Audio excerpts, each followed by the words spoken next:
तो हम लोग आज पढ़ रहे हैं श्रीमद् भगवद गीता यथारूप से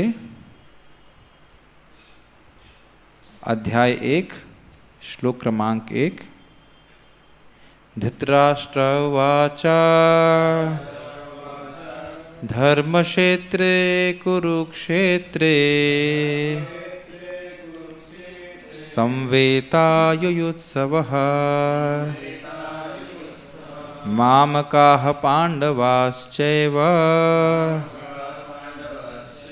किमकुर्वत संजय। अर्थ तो सब जानते ही होंगे। धर्म क्षेत्र में कुरुक्षेत्र में संवेता इकट्ठे होकर युत्सवः अर्थात युद्ध की इच्छा से इकट्ठे होकर मामका अर्थात मेरे पुत्रों ने और पांडवों के पुत्रों ने क्या किया, हे संजय मुझे बताओ।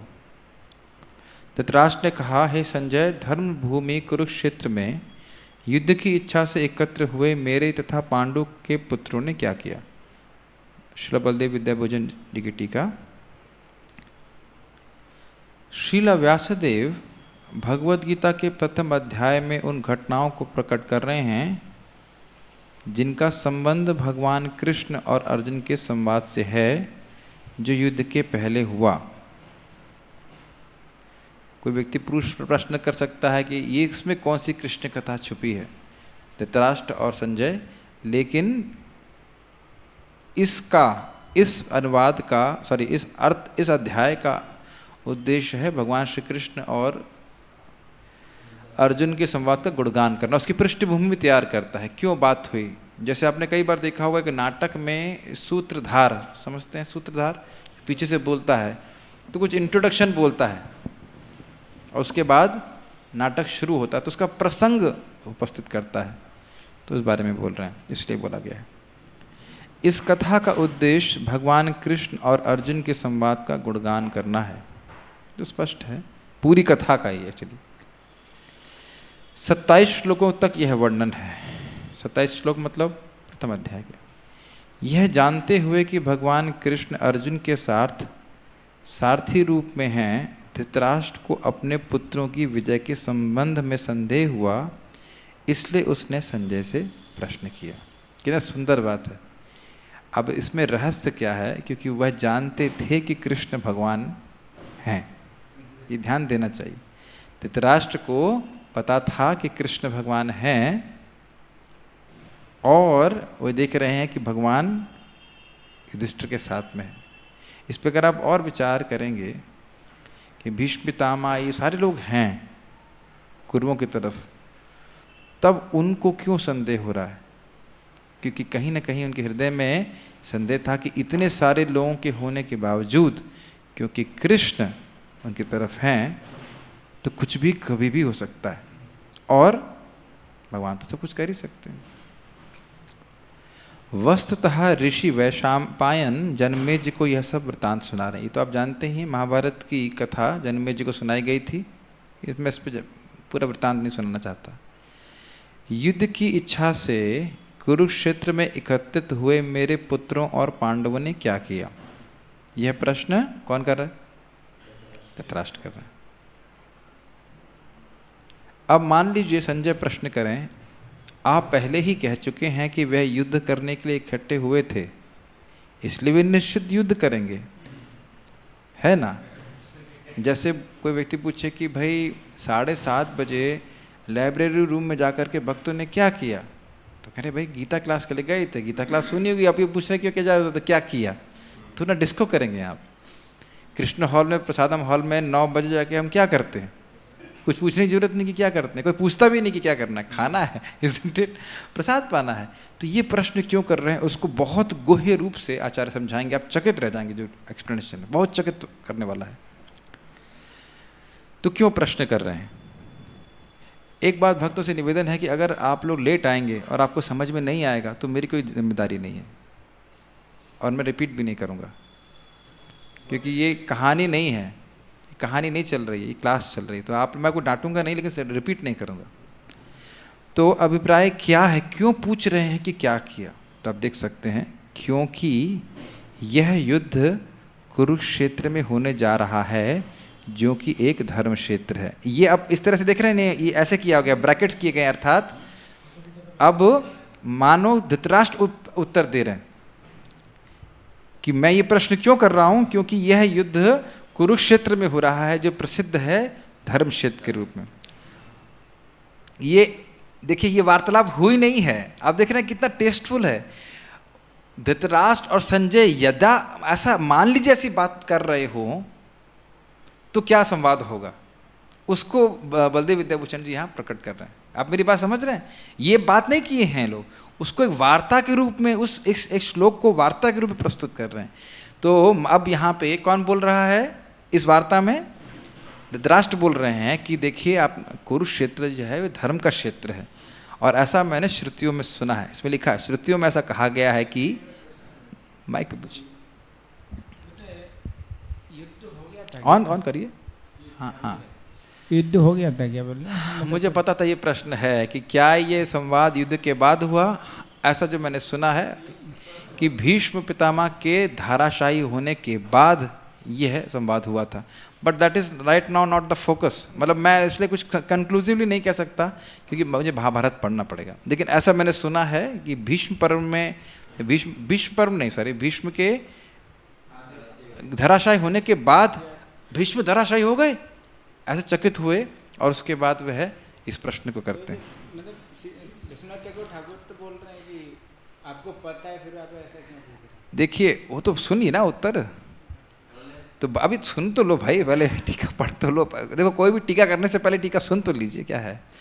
श्रुतियों में ऐसा कहा गया है, यद अन्न कुरुक्षेत्र देवानाम देवयजनम सर्वेशाम भूतानाम ब्रह्म सर्दनम, अर्थात कुरुक्षेत्र देवताओं के लिए और देवतुल्य मनुष्यों के द्वारा यज्ञ का स्थान है। जो देवतुल्य मनुष्य हैं वे देवताओं के लिए स्थान पर यज्ञ करते हैं, तो बड़ा सुंदर स्थान है, धर्म का स्थान है।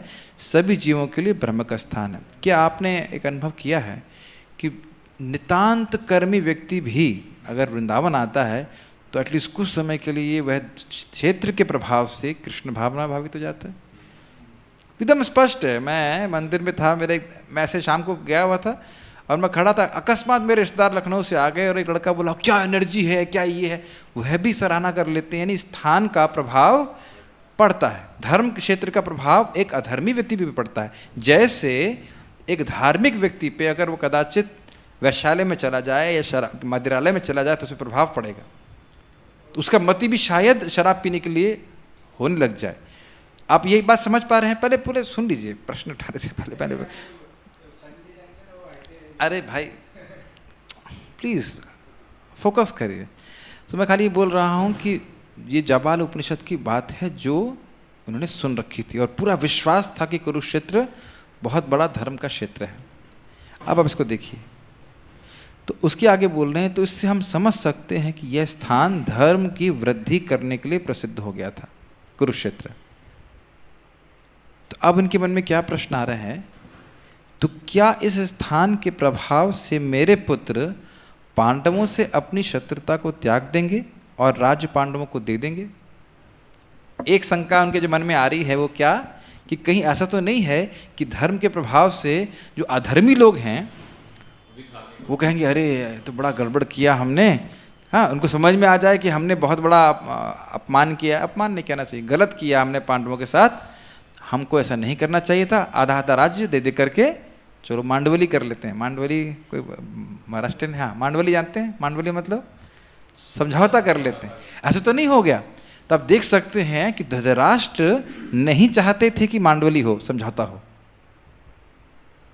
ये नहीं सोच लेना चाहिए था, जबकि राजा होने के नाते उन्हें दोनों तरफ को, दोनों पक्षों को बराबर से देखना चाहिए था। तो एक तो उनके मन में डर था कि ऐसा ना हो मेरे लड़के धार्मिक हो जाएं, अपने पुत्र का डर था कि अपना पुत्र जो है, हमारे जो पुत्र है वो धार्मिक ना हो जाए। दूसरा, पहले हम इसको पढ़ेंगे उसके बाद कोई प्रश्न।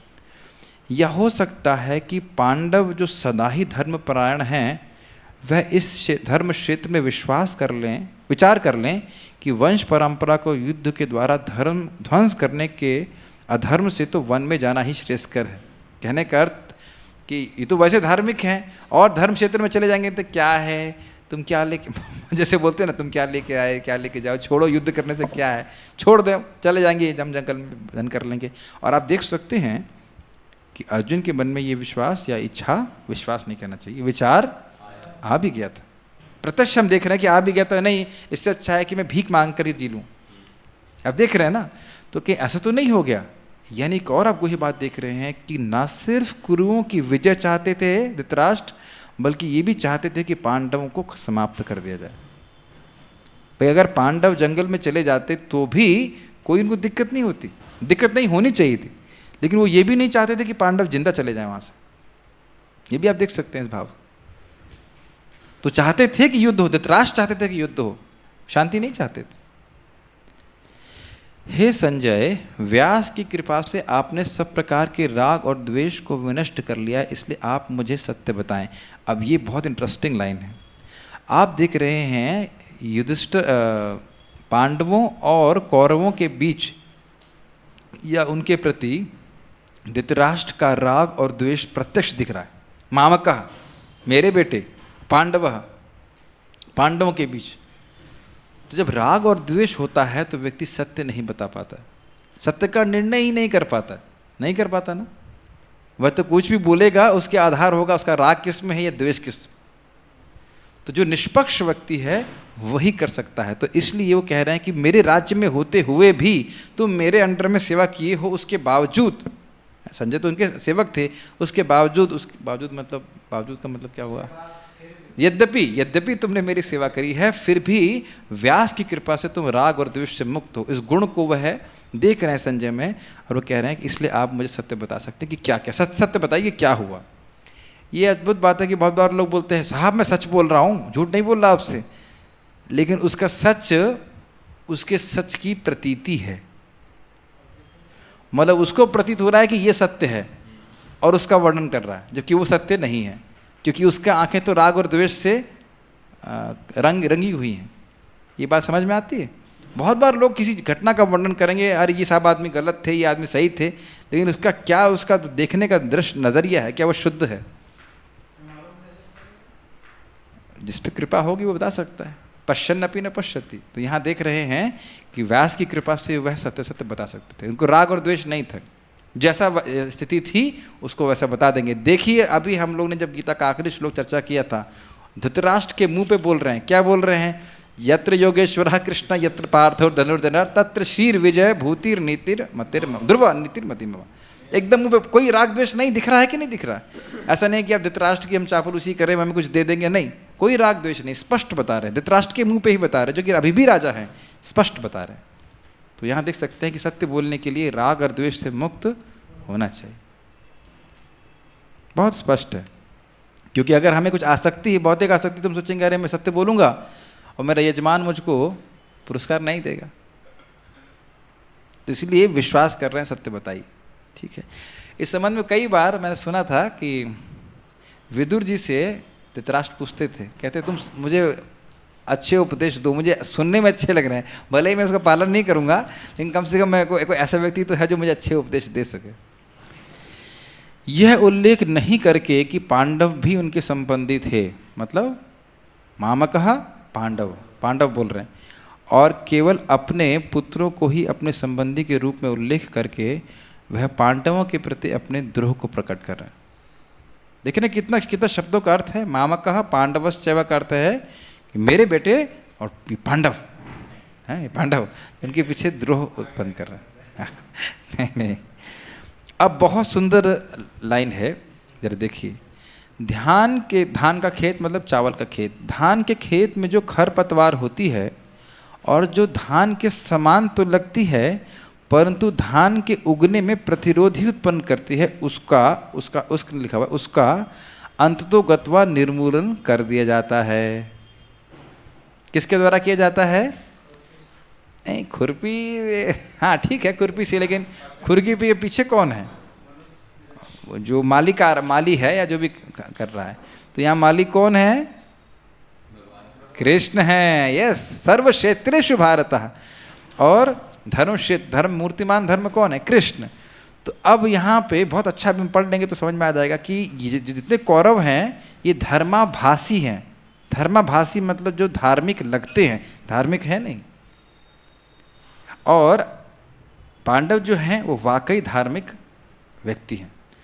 तो भले ही शुरुआत में वो खरपतवार लगे कि ये भी धान का पौधा है, लेकिन सच्चा माली जानता है क्या क्या धान है और क्या खरपतवार है। तो भगवान अच्छा एक और इंटरेस्टिंग बात है कि माली एक एक करके खरपतवार उखाड़ता है, भगवान मशीन नहीं लगाते उसे ठीक है। तो एक एक करके जितने भी खरपतवार थे सबको उखाड़ करके फेंक दिए भगवान, और जिसको बचाना था उनको बचा ले गए, पांडवों को बचा के ले गए, एक एक खरपतवार साफ कर दिए। ठीक है, धर्म के क्षेत्र में धर्म ही उगने दिया जाएगा, ये अर्थ है। समझ में आ रहा है? धर्म के खेत में धर्म ही उगाएंगे, धान के खेत में धान ही उगाएंगे ना, खरपतवार तो नहीं उगने देंगे। तो उस धर्म क्षेत्र का अर्थ है कि धर्म के खेत में धर्म ही उगेगा, अधर्म का उड़ा दिया जाएगा, खत्म कर दिया जाएगा, जड़ से उखाड़ दिया जाएगा, ये बात बोली जा रही है। उसी प्रकार धर्म के इस खेत में तुम्हारे पुत्र जो धर्माभास मात्र हैं, मतलब समझ गए ना, देखने में धार्मिक हैं बस। जैसे महाराज बता रहे थे उस दिन कि कभी कभी चोर होते हैं वो पुलिस की ड्रेस पहन लेते हैं, तो पुलिस बन नहीं जाते, काम उनके चोर का ही होता है। ठीक है, और धर्म विरोधी हैं उनका निश्चित ही विनाश हो जाएगा। यह धर्म क्षेत्र शब्द का सारस्वत अर्थ है जिसे धृतराष्ट्र के द्वारा ही बोला गया। अब ये लाइन बड़ी ही क्या कह सकते हैं, विडंबना बोलते हैं, विडंबना युक्त है। विडंबना नहीं, मैं इसको इंग्लिश में बोलते हैं आयरनी, मतलब हिंदी में क्या बोलते हैं आयरनी को मुझे नहीं समझ में आ रहा है, लेकिन मतलब कहने का अर्थ ये है कि धर्म क्षेत्र शब्द कौन बोल रहा है और इसका अर्थ क्या है कि जो उसके पुत्र हैं जो अधार्मिक हैं उनका विनाश होगा। तो उन कौरवों के विनाश का शब्द कौन प्रस्तुत कर रहा है? स्वयं धृतराष्ट्र। और वो चाहता क्या है? उनकी समृद्धि, लेकिन बोल क्या रहा है? उनके विनाश का उद्घोषणा कर रहा है। तो ये सरस्वती जी का स्टाइल है बोलने का। आपने कई बार सुना होगा कि कोई असुर भगवान की निंदा करता है तो सरस्वती जी उसका सारस्वत अर्थ लेकर के भगवान का गुणगान कर देती।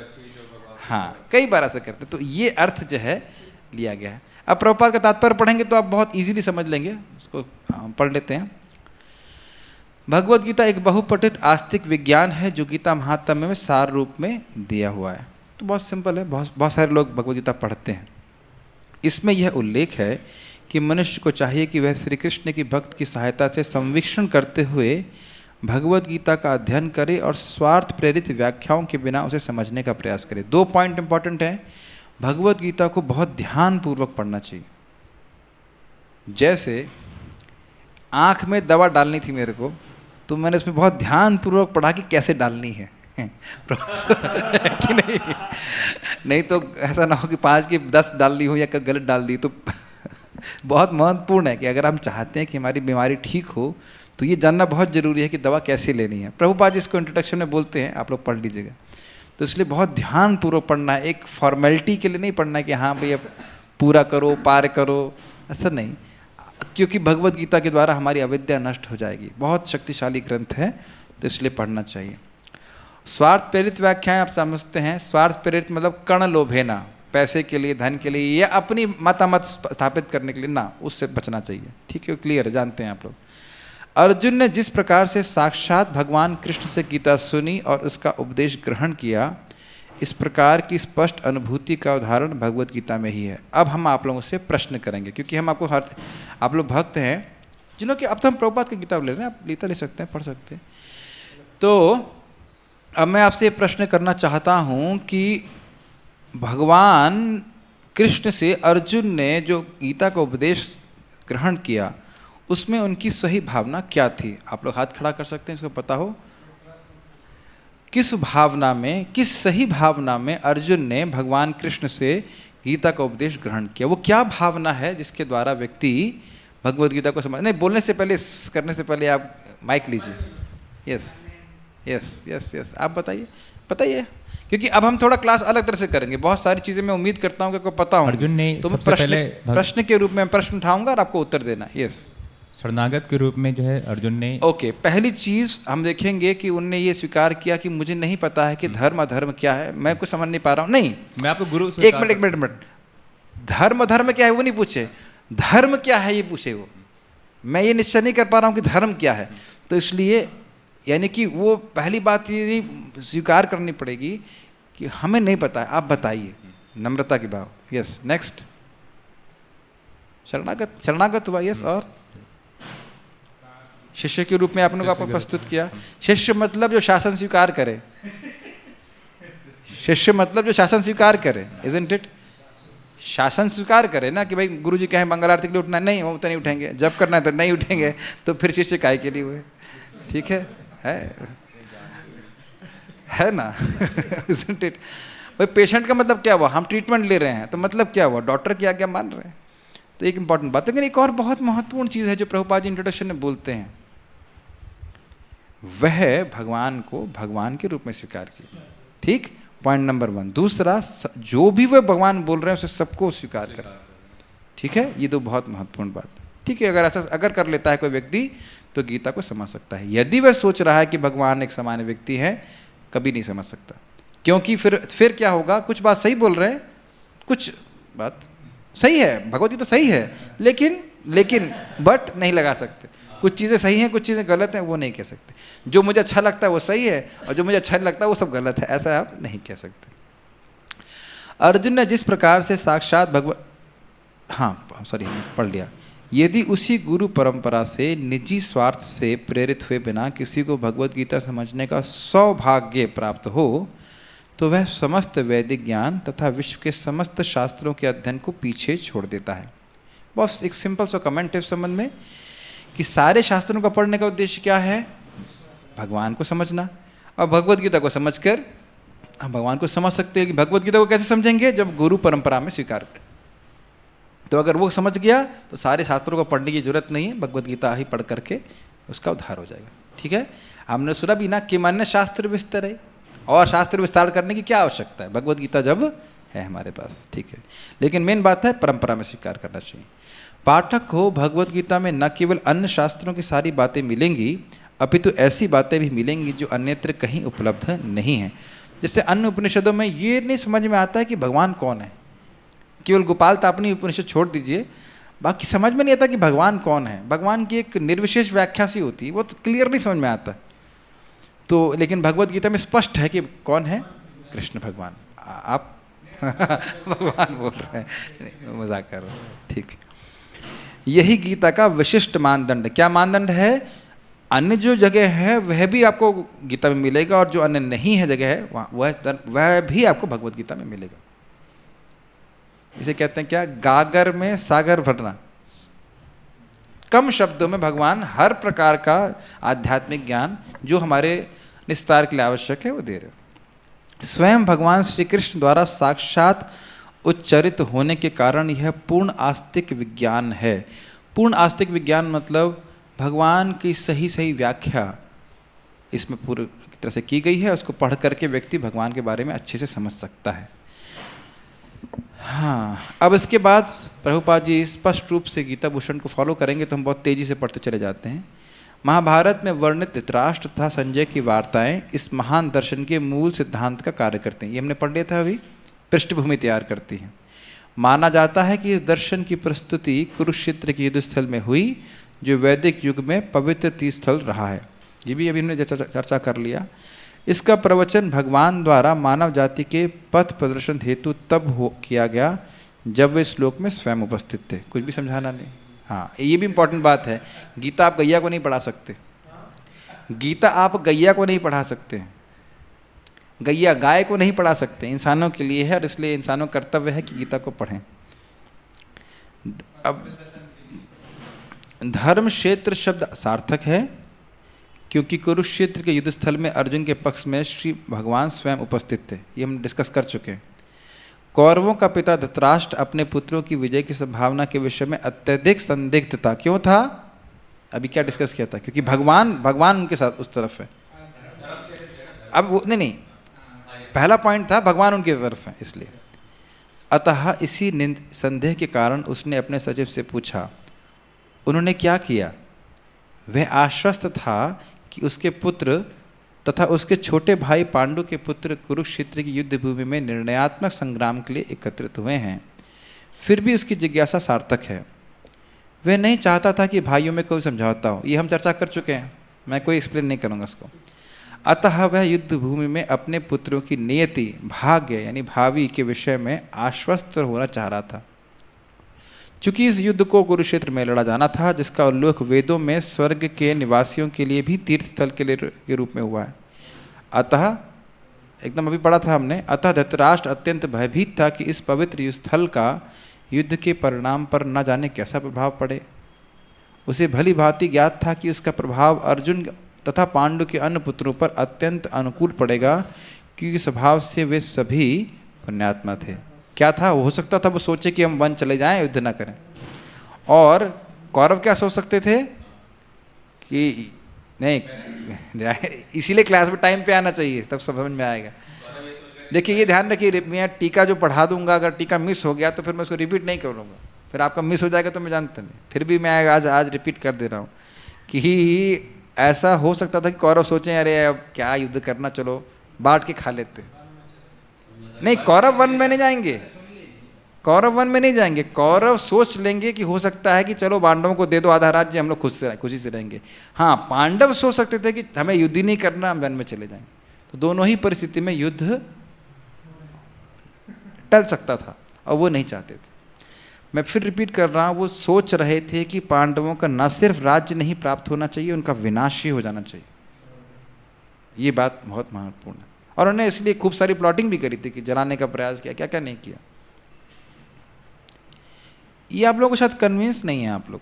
मान लीजिए कि for example, just for example, आप यहाँ एक व्यक्ति कौरव हैं, ये पांडव हैं, जस्ट एग्जाम्पल। तो आप इनके खिलाफ कुछ कर रहे हो, तो राजा होने के नाते मुझे आपको रोकना चाहिए ना, लेकिन मैं चुपचाप बैठा हूँ। तो यानी कि चुप्पी के द्वारा मैं समर्थन कर रहा हूँ, ये समझ लेना चाहिए। जहर दिया गया था, समझ सोचिए कि धृतराष्ट्र को पता नहीं था, वो अंधे थे तो उन्हें कुछ पता नहीं था, सब पता था। और विदुर जी को तो सब पता था, वो बोलते थे ऐसा कर रहे हैं, लेकिन चुपचाप बैठे। सब कुछ। तो ये राजा के रूप में चुप रहने का मतलब वो चाहते थे कि ये इनका जो है नाश हो जाए, इस प्रकार की भावना थी। ठीक है। संजय श्री व्यास का शिष्य था, अतः उनकी कृपा से संजय ने धृतराष्ट्र से, क्या लिखा है इसमें, संजय धृतराष्ट्र ने धृतराष्ट्र के कक्ष में उससे युद्धस्थल की स्थिति के विषय में पूछा। पांडव तथा धृतराष्ट्र के पुत्र दोनों ही एक वंश से संबंधित हैं, किंतु यहाँ पर धृतराष्ट्र के वाक्य से उनके मनोभाव प्रकट होते हैं। उसने जानबूझकर अपने पुत्रों पर धृतराष्ट्र के वाक्य से उसके मनोभाव प्रकट होते हैं। क्या है लिखा है इसमें? इसमें ठीक से लिखा नहीं है। अगर आप लोग पढ़िए, मेरे ख्याल से ठीक से इसमें टाइप नहीं है। आप पढ़िए, दशरथी प्रभु किताब है आपके पास, बुक से पढ़िए, इसमें ठीक से लिखा नहीं है। हिंदी है वो? हाँ, जिसके पास हिंदी, जल्दी पढ़ो, उनको दे दो, आप पढ़ो। अरे भाई, तथा धृतराष्ट्र के पुत्र दोनों ही एक वंश से संबंधित हैं, किंतु यहाँ पर धृतराष्ट्र के वाक्य से उसके मनोभाव प्रकट होते हैं। उसने जानबूझकर अपने पुत्रों को कुरु कहा और पांडु के पुत्रों को वंश के उत्तराधिकार से विलग कर दिया। ठीक है, इसके बाद ठीक है। उस तरह पांडु के पुत्रों अर्थात अपने भतीजों के साथ धृतराष्ट्र की विशिष्ट मनस्थिति समझी जा सकती है। कैसी मनस्थिति है? द्रोहता। द्रोह मतलब होता है, बहुत अच्छा अर्थ बताया था महाराज ने। द्रोह का मतलब होता है कि दूसरे का नुकसान करना, नुकसान करने की भावना। और एक और शब्द होता है जिसमें होता है, इसका अर्थ होता है कि मैं अपना नुकसान करके आपका नुकसान करूंगा। अभी मुझे शब्द याद नहीं आ रहा, महाराज अंतर दिखाते हैं। हाँ, मतलब दो अर्थ, एक द्रोह होता है और एक होता है, उसी का द्रोह का जैसा अर्थ होता है कि वह आपका बुरा करना चाहता हूँ, लेकिन अपना खराब करके नहीं। लेकिन एक और खराब होता है कि अपना बुरा करके आपका खराब करूँगा। लेकिन द्रोह करती है कि अपना खराब नहीं करना चाहते थे, लेकिन पांडवों को समाप्त कर देना चाह रहे थे। जिस प्रकार धान के खेत से अवांछित पौधों को उखाड़ दिया जाता है, उसी प्रकार इस कथा के आरंभ से ही ऐसी आशा की जाती है कि जहाँ धर्म के पिता श्री कृष्ण उपस्थित हों, ये चर्चा कर रहे थे ना, खेती कौन कर रहा है धर्म में? कृष्ण कर रहे हैं। वहाँ कुरुक्षेत्र रूपी खेत में दुर्योधन आदि धृतराष्ट्र के पुत्र रूपी अवांछित पौधों को समूल नष्ट करके युधिष्ठिर आदि नितांत धार्मिक पुरुषों की स्थापना की जाएगी। हमने खूब अच्छे से चर्चा कर लिया, इसलिए हम इसको एक्सप्लेन नहीं करेंगे। यहाँ धर्म क्षेत्र तथा कुरुक्षेत्र शब्दों की उनकी ऐतिहासिक तथा वैदिक महत्ता के अतिरिक्त यही सार्थकता, अतिरिक्त मतलब सारस्वत अर्थ। ठीक है, यहाँ पे हम रुकेंगे। श्रीमद् भगवद गीता की जय। श्रील प्रभुपाद।